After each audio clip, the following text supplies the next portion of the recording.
Hello guys, so in today's video we are going to flush out the old brake fluid on my Audi A5, and accordingly to service manual we will need only 1 liter of .4 brake fluid, but I also have here another 1 liter of .4. It's a different brand indeed, but should work. A brake disc cleaner, just in case you have to clean, and a pump to help us flush out the old fluid out, a reservoir to catch the old fluid, some rubber gloves because the brake fluid can burn your skin and that's not good, and some working gloves. And that's it, we can start. To the service manual we need to follow a sequence of bleeding the calipers. So it says here that we need to start with the front axle driver side and then front axle on front passenger side. After that is rear axle on driver side and rear axle on front passenger side at the end. The quantity of brake fluid to discharge is 0.2 on each caliper on the front axle and 0.3 on each caliper on the rear axle. In case you have a manual gearbox, you have 0.15 liters for the clutch safe cylinder.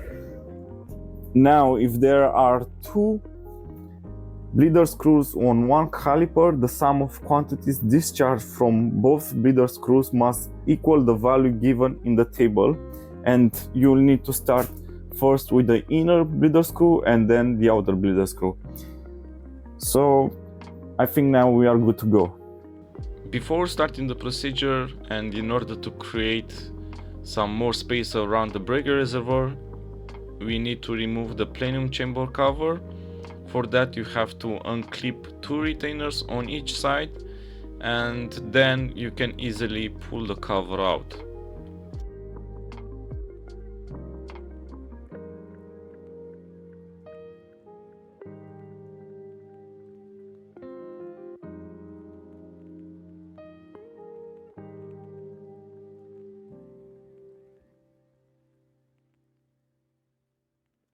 The first step is to clean the brake reservoir with some brake disc cleaner. It's very important to maintain a clean environment because any contamination can decrease the performance of the brake fluid. Once done, we need to remove the brake reservoir cap and install the pump. The pump is empty at this point because we are going to perform a low pressure test first. So once the pump has been installed, you need to apply a pressure of 20 till 45 psi or 2 or 3 bars, and leave it as it is for 5 minutes. During this time, the pressure must not drop. If yes, then it most probably means that there is a leak in your brake system and you need to fix it ASAP. If the low pressure test result is okay, you can press the pressure release valve and carry on with the procedure.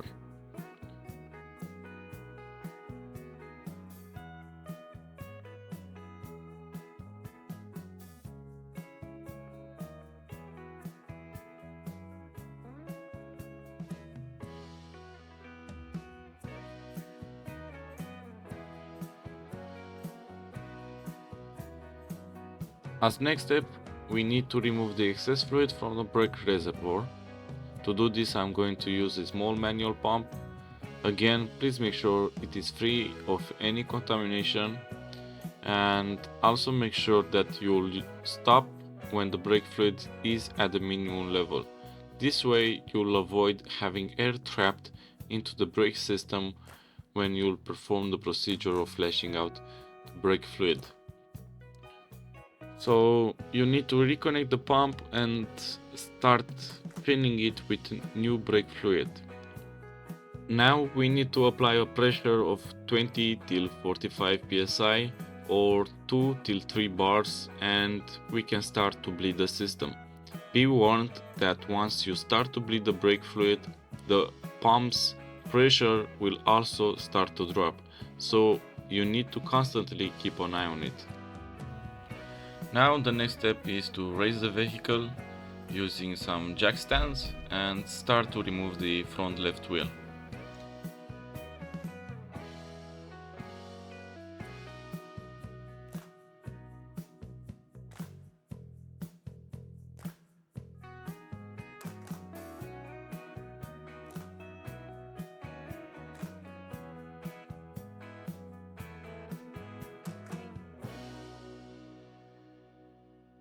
Okay, so now we can start to bleed the calipers. First, we need to remove the bleed nipple cap, then place a wrench on the bleeder screw, install the bleed tube to the bleed nipple, and then loose the bleed nipple by 1/2 turn. And starting from now, the old brake fluid will be discharged. In case you don't know the total quantity that needs to be discharged per caliper, you should note that the brake fluid becomes darker over time. So you need to continue discharging until a clear brake disc fluid emerges. In my case, like I've mentioned in the beginning, the quantity of brake fluid to discharge on the front axle is 0.2 liters. Meantime, don't forget to keep an eye on the pump and reapply pressure whenever is necessary.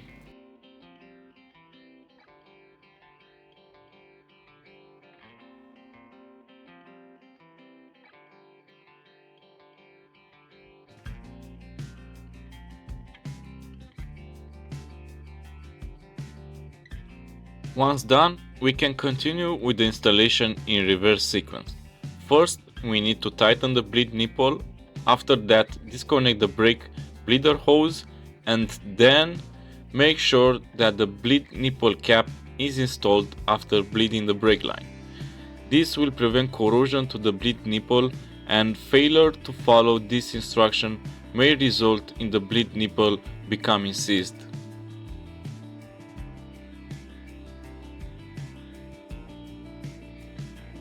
And once you have finished to bleed the left front caliper, you need to reinstall the wheel and tighten the lug nuts till 120 Nm.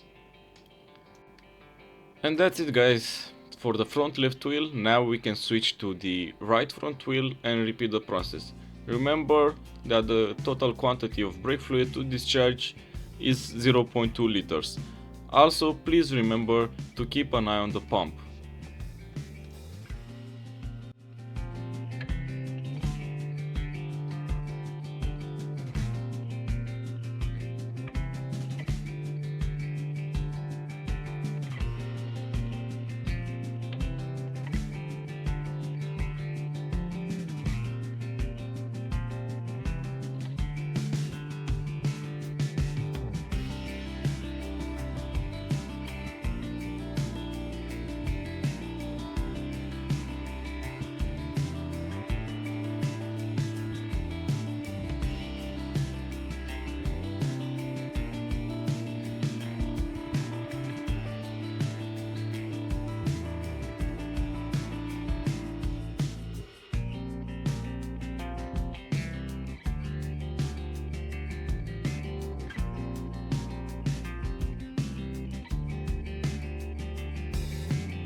And that's it, guys, with the right front wheel. Now we can switch to the left rear wheel. Remember that the total quantity of brake fluid to discharge on the rear wheel is 0.3 liters.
And that's it guys with the left rear wheel.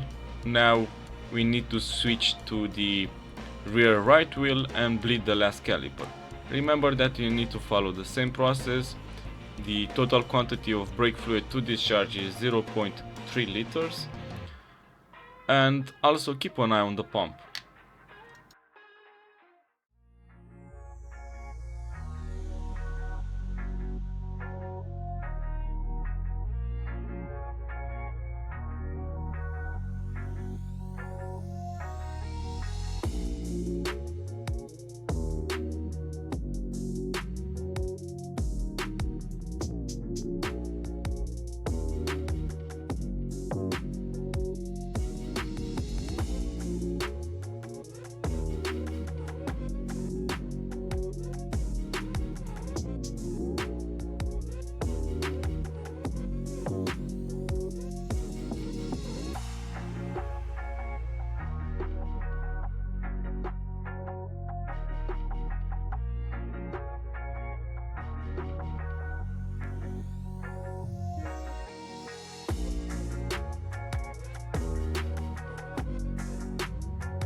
And that's it guys, this was the last caliper to bleed.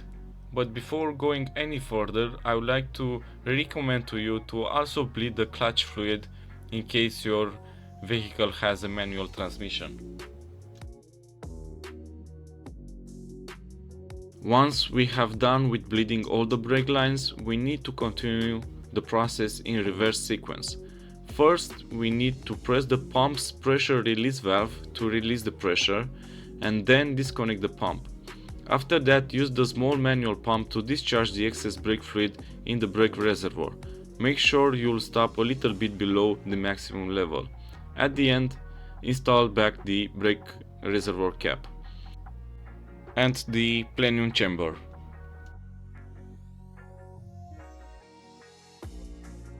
Alright, so now it's done.